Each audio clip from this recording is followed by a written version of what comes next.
Uki hebat, Uki hebat, Uki hebat, Uki hebat.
Selamat siang adik-adik siswa-siswi SMA dan SMK, Bapak Ibu dosen, serta karyawan Sivitas Akademika, UKI, serta mahasiswa dan alumni. Salam sejahtera bagi kita semua. Perkenalkan, nama saya Sofia Teresia Tobing. Saya salah satu staf prodi di Fakultas Teknik UKI. Kali ini saya akan memandu acara Virtual Open House Spesial edisi Prodi Mesin. Oke, tanpa tunggu lama, mari kita saksikan presentasinya ya. Selamat menyaksikan. Salam. Roy James, seorang desain ternama dari Amerika Serikat, pernah berkata, desain yang baik bicara tentang detail dan pemilihan material yang inovatif dapat menciptakan sebuah kerajinan unik yang membangun sebuah standar baru. Perkenalkan, nama saya Yosef Sikasare dari Fakultas Teknik Mesin UKI. Asal saya dari Ende Flores, NTT. Di sini saya mewakili mahasiswa Teknik Mesin UKI untuk memaparkan hasil karya saya. Sebenarnya ini bukan tahapan untuk desainnya ya, tapi karena memang keterbatasan dengan internet, jadi ini cuma review setelah saya mendesain. Oke, baik, kita langsung saja ke desain. Nah, ini dia hasil desain saya. Ya, kita semua tahu ini adalah peredam atau shock breaker. Dan di sini saya menggunakan software konsep, di mana software konsep itu menurut saya cukup membantu, cukup baik dalam desain. Untuk konsep sendiri tidak beda jauh dari software SolidWorks. Jadi saya tertarik dengan konsep karena memang fiturnya lengkap, terus desainnya nggak terlalu ribet, yang nggak terlalu sulit. Nah, konsep sendiri kita bisa dapat, kalau misalkan di Android sendiri kita bisa unduh di Play Store, atau mungkin dari link sendiri di ini ada, kita login saja, konsep free login, terus daftar dan memulai desain di situ. Nah, untuk desain shockbreaker sendiri ada beberapa fitur yang saya gunakan untuk desain ini. Di sini saya tidak saya tidak menjelaskan detail betul untuk desain ini atau tahapan untuk desain ini, tapi saya cuma menjelaskan fitur apa saja yang saya gunakan dalam desain shockbreaker ini. Dalam desain sendiri perlu kita ketahui adalah dasarnya. Suatu desain kita baru paham kalau kita memahami dasarnya. Setelah kita memahami dasarnya, kita mungkin tidak terlalu rumit untuk mendesain. Dasarnya cuma 3. Yang pertama adalah plan. Plan itu semacam bidang bidang itu terdapat di depan, di belakang, di atas, di bawah, di samping, kiri, kanan. Jadi tergantung dari kita untuk menentukan plannya. Dan yang kedua adalah extrude. Extrude adalah perubahan bentuk dari 2 dimensi ke 3 dimensi, atau dari setelah kita mendesain sketsa kita rubah ke 3D atau 3 dimensi. Itu namanya extrude. Nah itu dia adalah 3 dasar dari desain. Yang pertama adalah bidang atau plan, yang kedua adalah sketsa, yang ketiga adalah extrude. Yang menjadi mudah di sini adalah dari fitur Onshape ini sendiri. Untuk sketsanya kita nggak terlalu sulit. Jika kita membuat kotak, kita bisa langsung pilih dari fitur di atas. Jika kita memilih segi 5 atau lingkaran, atau kita bikin ukuran sendiri, kita bisa lihat dari fitur-fitur ini. Nah itu dia dasarnya. Dan untuk desain saya dari 3 dasar itu yang pertama, dan yang kedua adalah fitur yang saya pakai adalah fillet. Fillet itu bisa dipakai untuk memotong, bisa dipakai untuk memperhalus permukaan yang tajam seperti kayak siku. Kita bisa memperhalus, bisa potong juga. Sebelum kita lanjut, mungkin saya jelas lagi mengenai extrude. Extrude itu bisa digunakan untuk perubahan, untuk penambahan dari sketsa ke 3 dimensi. Bisa juga untuk remove atau hapus. Jadi setelah kita desain, setelah kita bikin sketsa mungkin yang menurut kita belum tepat, kita bisa potong. Setelah kita desain ulang, kita bisa hapus. Dan yang berikut adalah sweep.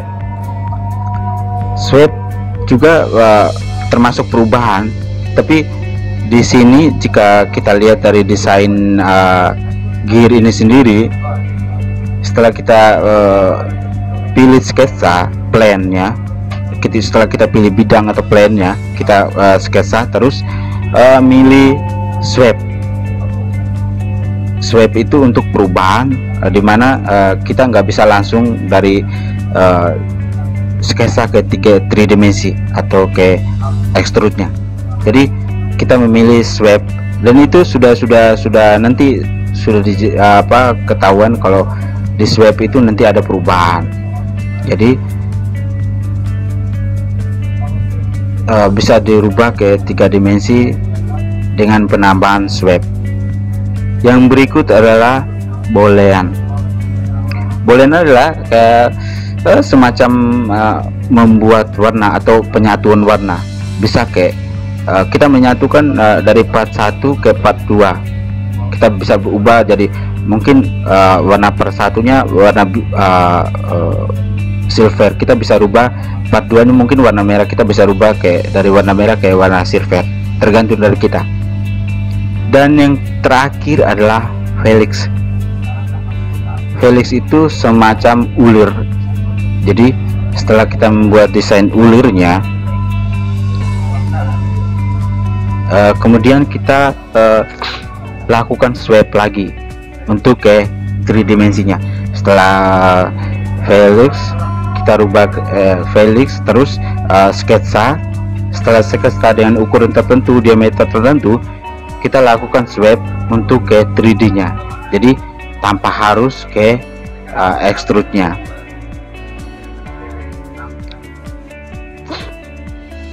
Mungkin itu saja fitur yang saya gunakan untuk mendesain sebuah peredam kejutan atau bahasa bengkelnya shockbreaker. Jika ada kekurangan, saya mohon maaf. Mungkin itu yang bisa saya jelaskan mengenai desain ini. dan saya membuka peluang bagi teman-teman yang mau belajar, yang mau yang suka dan hobi di desain. Saya membuka teman-teman untuk bergabung. Jika teman-teman mau belajar, saya bisa share nomor saya untuk kita belajar sama-sama dari dasarnya. Setelah dasarnya mungkin kita beralih ke yang lebih rumit lagi. Mungkin ada beberapa fitur yang mungkin teman-teman belum tahu, belum paham, kita bisa belajar bareng. Saya bersedia untuk membantu teman-teman jika teman-teman punya niat atau punya bakat hobi di sini. Dan ya, mungkin itu saja untuk fitur. Mungkin itu saja fitur yang saya pakai untuk desain spare part ini.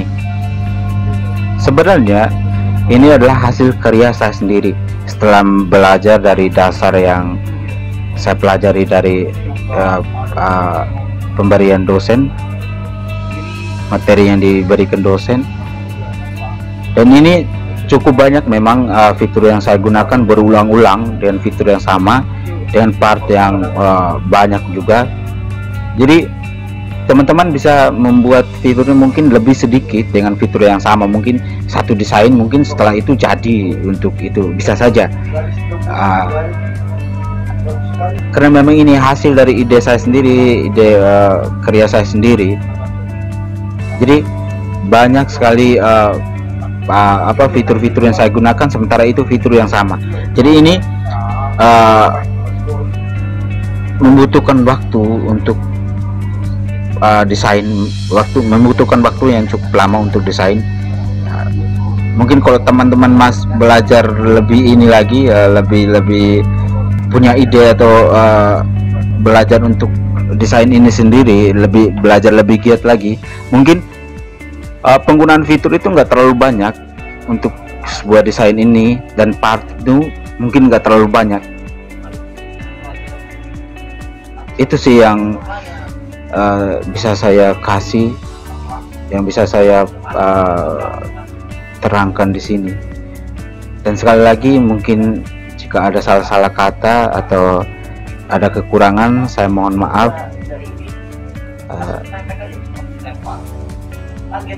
Cuman ini sepemahaman saya tentang desain spare part atau peredam kejutan.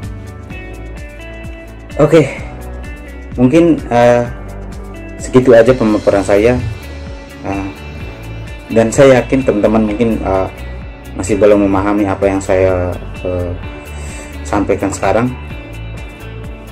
Tapi misalkan teman-teman mau minta informasi atau belajar tentang desain, saya bisa membantu untuk dasar-dasar dari desain itu sendiri. Belajar desain itu nggak terlalu sulit, nggak terlalu ribet juga. Untuk belajar desain, kalau kita memahami dasarnya dari desain itu sendiri, produk sesulit apapun, produk sesusah apapun, pasti kita bisa menyelesaikannya. Apapun. Setelah dasar kita memahami desain apa saja, pasti kita akan menyelesaikan dengan mudah. Itu enaknya belajar desain itu. Yang terakhir ya, saya mengajak teman-teman semua, kalau misalkan ada niat, ada tekad untuk belajar mesin, jangan pernah ragu untuk ambil teknik mesin. Teknik mesin itu gampang kok, nggak sesulit yang kita bayangkan, guys. Tapi setelah kita masuk, mungkin ternyata begini mesin, kita nggak sesulit yang kita pikirkan begitu. Mungkin itu saja yang bisa saya kasih informasi, yang bisa saya kasih sekilas Fakultas Teknik Mesin. Dan kami dari Fakultas Teknik Mesin UKI menunggu karya-karya kreatif dari teman-teman semua, menunggu ide-ide kreatif dari teman-teman semua. Salam UKI hebat. Salam. Baik, kita sudah bersama-sama melihat dan mendengarkan presentasi dari perwakilan mahasiswa Prodi Mesin. Nah, saatnya kita akan masuk ke sesi tanya jawab. Sebelumnya diingatkan kembali ya, jangan lupa untuk memfollow Instagram kami di @ft_uki dan kirimkan jawaban kalian melalui DM Instagram tersebut. Pertanyaannya, dari siapakah quotes yang disampaikan di awal presentasi oleh pembicara tadi? Saya ulangi, dari siapakah quotes yang disampaikan di awal presentasi oleh pembicara tadi? Saya tunggu ya.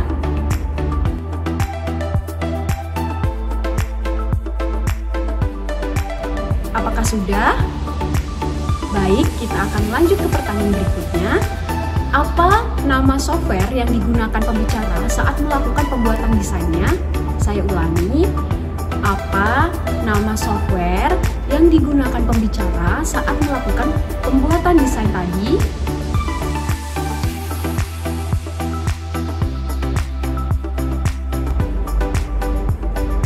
Jangan lupa kirimkan jawabannya ya ke direct message Instagram kami.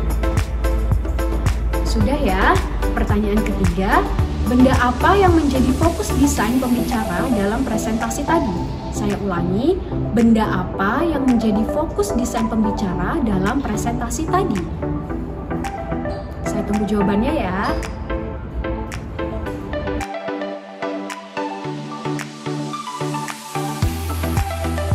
Sudah ya? Oke, selanjutnya kita akan menyaksikan presentasi dari perwakilan dosen Prodi Mesin. Tapi jangan lupa ya untuk memfollow kembali Instagram di @ft_uki, kemudian kirimkan jawaban kalian ke DM Instagram tersebut ya. Oke, tanpa berlama-lama lagi, mari kita saksikan presentasinya. Selamat menyaksikan. Aduh, panas banget. Sepertinya harus saya buat satu ide penelitian bersama mahasiswa nih, supaya bisa mengurangi panas mobil kalau dijemur di bawah sinar matahari. Hai, kenalkan dulu, nama saya Melia. Saya salah satu dosen teknik mesin Universitas Kristen Indonesia. Saya salah satu dosen di jurusan atau program studi teknik mesin konsentrasi material manufaktur. Jadi, teknik mesin itu ada dua konsentrasi, yaitu konversi energi dan energi terbarukan. Yang kedua, material manufaktur. Saya adalah salah satu dosen material manufaktur. Jadi saya punya ide bagaimana mobil yang tadi panas banget itu bisa dikurangi dengan adanya bahan alami di Indonesia, yaitu serat ijuk. Sebentar lagi saya akan paparkan dulu penelitian saya. Tapi saya mau kenalkan dulu lab teknik mesin dan material. Yuk! Teman-teman, tadi kan udah saya jelasin ya bahwa kita teknik mesin pasti harus punya lab. Nah, kita akan mau masuk ke lab teknik mesin. Jadi lab teknik mesin ini ada lab untuk konversi energi dan energi terbarukan, dan juga untuk material manufaktur. So, yuk ikutin saya. Ayo kita masuk. Oke. Ya, jadi di teknik mesin itu ada dua konsentrasi, yaitu konversi energi dan energi terbarukan dan material manufaktur. Jadi untuk konversi energi ada labnya proses produksi. Inilah dia lab-labnya orang konversi energi. Ya. Ada CNC, ya, ada proses produksi, ya, oke, kemudian ada prestasi mesin. Lantai 3 itu ada studio gambar. Nah, lalu ada pustaka tuh, jadi kita bisa masuk ke sana. Ada lagi taka itu, bisa masuk ke lantai 3. Oke, kita akan mau masuk ke lab material manufaktur. Ya, inilah dia lab kita. Nah, itu adalah lab pengecoran. Itu namanya lab pengecoran. Di dalam itu ada tungku. Jadi mahasiswa-mahasiswa itu lakukan pengelasan. Itu ada ini salah satu contohnya yang kita akan antarkan nanti ke panti asuhan Panti Karya Hefata. Aduwati. Nah, itulah dia salah satu karya mahasiswa. Ini ada mesin uji tarik. Jadi lab kita bukan hanya dipakai oleh mesin uki, tapi ada juga kampus lain yang pakai alat kita. Ya, dan berarti bangga dong masuk ke teknik mesin uki ya. Jadi mau tahu lagi kehebatan dari mesin uki? Habis ini saya akan presentasikan salah satu hasil karya saya bersama mahasiswa yang akan kita masukin ke jurnal internasional. Ya, bertaraf Q1. Oke.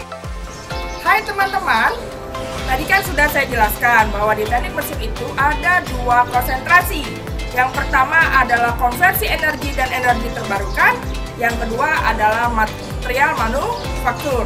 Nah, saya adalah salah satu dosen di material manufaktur. Dan salah satu tulisan saya yang sedang saya ajukan publikasi internasional yaitu berjudul Analisa Perbandingan Serat Ijuk pada Pengecetan untuk mengurangi kondisi temperatur. Ya, jadi kenapa sih saya mengajukan ide tersebut? Karena saya melihat bahwa serat ijuk itu banyak sekali di Indonesia dan murah lagi harganya. Lalu saya akan gabung dengan dempul yang akan dipakai untuk pengecetan mobil, sehingga ketika mobil itu ada di tengah panas terik matahari, dia tidak terasa panas. Nah, penelitian ini nanti akan kalian pelajari ketika kalian masuk ke teknik mesin, yaitu komposit. Ya, salah satunya komposit. Kemudian komposit itu ada bagiannya yaitu matriks dan penguatan. Ya. Lalu ada klasifikasinya. Nanti kalian juga belajar tentang komposisi.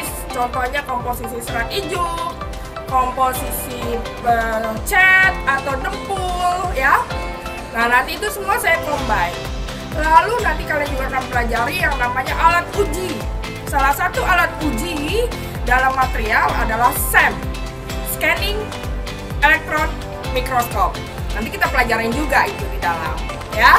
Lalu ada juga alat uji tarik yang tadi sudah dijelasin di dalam lab, bahwa di lab kita ada alat uji tarik, ya. Lalu juga akan kita pelajari yang namanya kalorimeter, ya. Nah, itu semua adalah alat uji dalam penelitian saya, ya. Lalu setelah saya campur dan saya presentasikan, ya, hasilnya saya masukkan ke jurnal internasional yang mudah-mudahan akan keluar di Scopus Q1. Ya, doakan ya teman-teman. Jadi buat adik-adik ya, khususnya di teknik mesin, setiap mahasiswa yang ingin sidang skripsi itu wajib loh publikasi. Nah, apalagi kalau masuk ke publikasi internasional. Jadi jangan salah, masuk teknik mesin dijamin kalian pasti pintar berbahasa Inggris karena wajib menulis dalam jurnal internasional. So, masih ragu masuk teknik mesin? Ditunggu ya buat teman-teman yang lain. See you!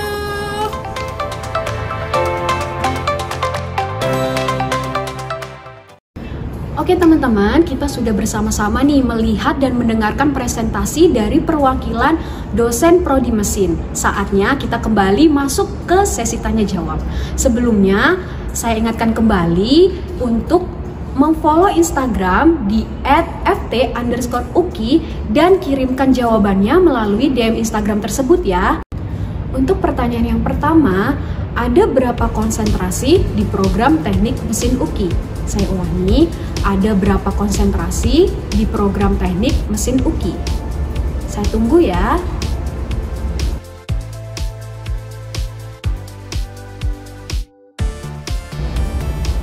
Sudah ya, kemudian kita masuk ke pertanyaan yang kedua. Sebutkan minimal 2 alat-alat yang ada di lab mesin atau alat-alat pengujian yang digunakan di laboratorium teknik mesin. Saya ulangi pertanyaannya, sebutkan minimal 2 alat-alat yang ada di lab mesin atau alat-alat pengujian yang digunakan di laboratorium teknik mesin.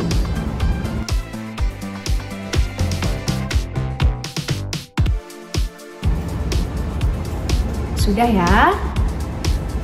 Oke, kita lanjut ke pertanyaan ketiga. Sebutkan 1 persyaratan wajib untuk mengikuti tugas akhir di Prodi Teknik Mesin?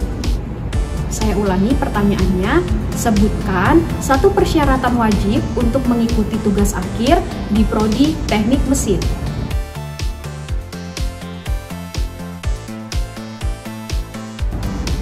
Sudah ya? Baik, sampailah kita di penghujung acara Virtual Open House spesial Prodi Mesin. Tapi jangan lupa ya, minggu depan kita masih akan menyaksikan Virtual Open House spesial edisi Fakultas Teknik UKI.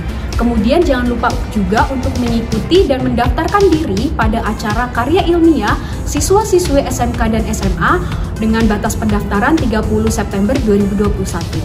Jangan lupa ya, klik like, subscribe, dan aktifkan notifikasi lonceng agar tidak ketinggalan info-info dan video terbaru dari kami ya. Kami tunggu. UKI hebat melayani, bukan dilayani. Dadah!